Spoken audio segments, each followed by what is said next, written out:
Hello po mga mamamayan, magandang hapon po sa inyong lahat. Ngayong hapong ito ay ipapakita ko lang po sa inyo ang pagluluto ng adobong pusit na pangpulutan po. Pwede rin po siyang pangulam, pero mas masarap siya sa pangpulutan kasi maanghang po itong lulutuin ko ngayon. Pero iba po itong adobong to kasi hindi po ako gagamit ng suka at saka toyo. Ngayon po ay ito na ang ating mga sangkap. Unang-una, pusit na hiniwa ko po siya ng mabibilog. Pabilog po ang pagkahiwa ko dyan sa pusit. Tapos, tinanggalan ko po siya ng balat. Gagamit din po tayo ng bawang, sibuyas. Tapos, naghiwa rin po ako ng pang toppings na pabilog na sibuyas. Tapos gagamit din po tayo ng sili na labuyo, pero hindi po siya masyadong maanghang kasi nakaprosen na po ito.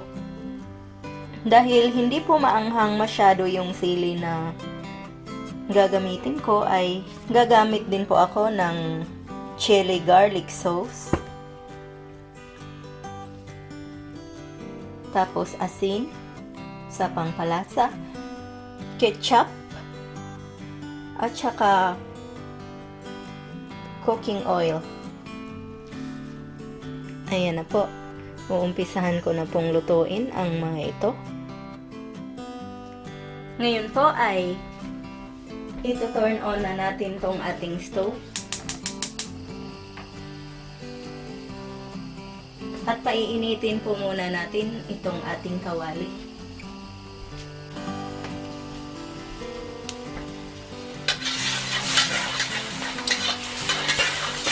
Tutuyuin po muna natin kasi kakahugas ko lang po nitong kawali. At may natitira pa siyang tubig. So, tutuyuin ko yan. Hihintayin ko munang uminit. Yan. Siguro ay mainit na po yan dahil tuyo na po yung ating kawali. Ngayon ay maglalagay na po tayo ng cooking oil.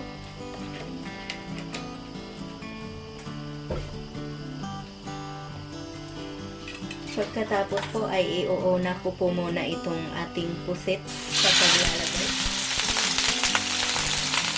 Kasi hahanguin ko po siya pag lumabas na yung kanyang tubig. Para hindi po matubig yung adobong pusit natin. Kasi ayaw po nila yung matubig, yung mga tao dito kakain. Tapos hahalo-haloin lang natin kasi mabilis lang po ang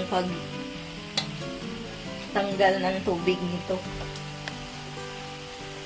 Huwag po nating patagalin siya sa apoy kasi titigas na po yung ating pusit na parang rubber band kapag nagtagal siya dyan sa apoy.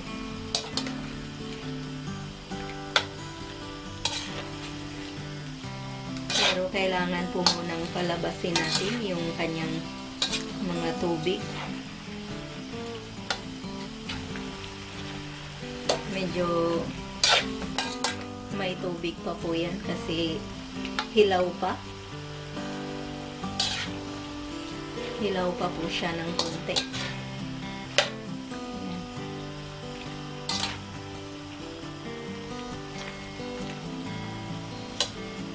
Ito, kapag medyo ganito na po yung itsura niya, ay pwede na natin siyang tanggalin.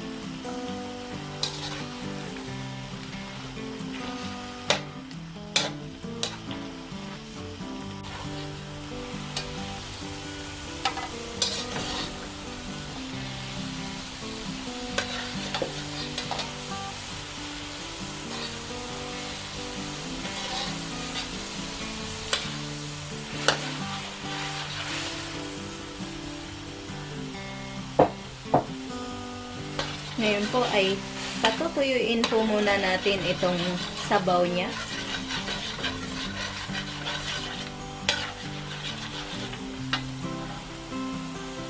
Tapos maglalagay po tayo ulit ng cooking oil sa sabaw. Yan. Huwag po natin itapon yung sabaw kasi masarap po yan. May lasa po yan. Parang chicken stock ba? Yan.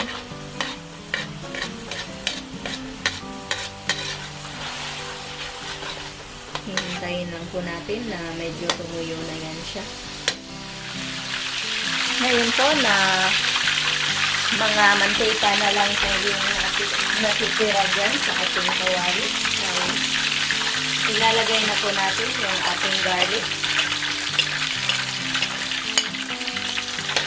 At hahaluin po natin. Tapos ilalagay din po natin itong ating sibuyas.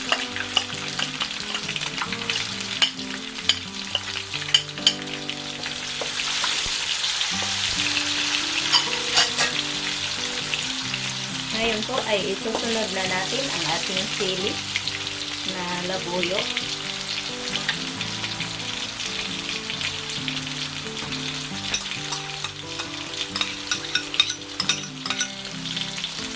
Panghinaan lang po natin yung apoy.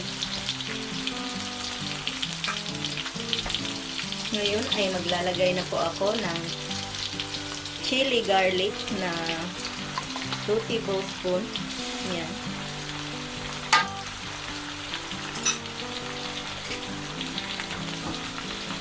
Hahaluin po natin.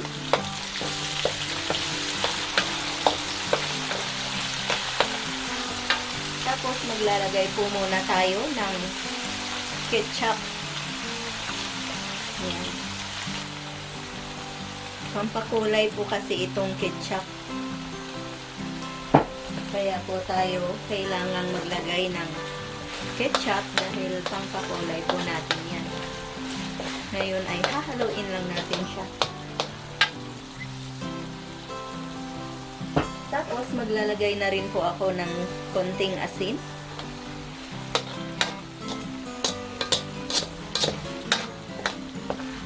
Lalakasan ko po ng konti yung apoy.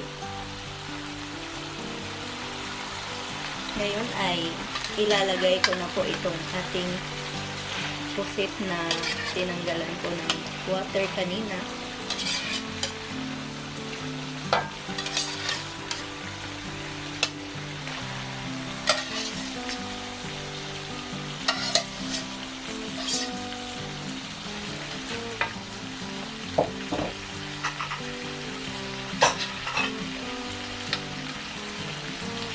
Tapos hahaluin lang natin.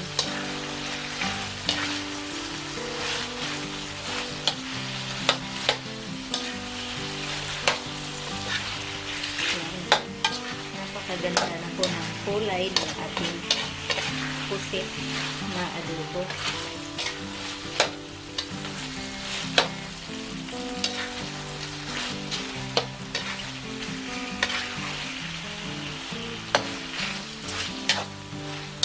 Hihintayin lang natin na tumulo siya ng konti. Habang hinihintay po natin ay hahaluin lang natin siya ng hahaluin.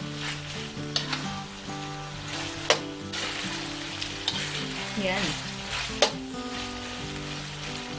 Tamang-tama po yung anghang niya at saka yung lasa ng asin. Ngayon po ay ilalagay ko na tong ating sibuyas na puti kanina. At papatayin na po natin yung apoy. Yan. Luto na po yan kasi ayaw po natin na ma-overcook yung ating pusit. Kasi kanina tinanggalan na po natin siya ng tubig. So, ayan, luto na siya. Hahanguin ko lang po para ma-serve na natin.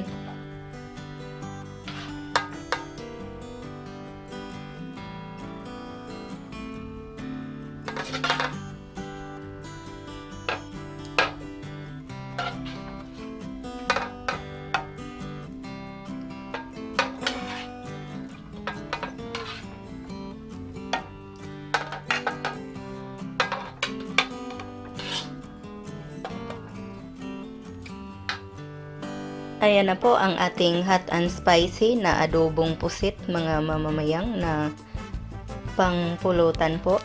Pwede rin po siyang pangulam. Ngayon ay i-garnish lang natin siya ng basil leaf or basil leaves. Sana po ay subukan niyo ang recipe ito. Sana mag-like, mag-share at mag-subscribe po kayo. Maraming salamat po sa inyong panunood. Ito po ang inyong Ate Mayang na nagsasabing mabuhay!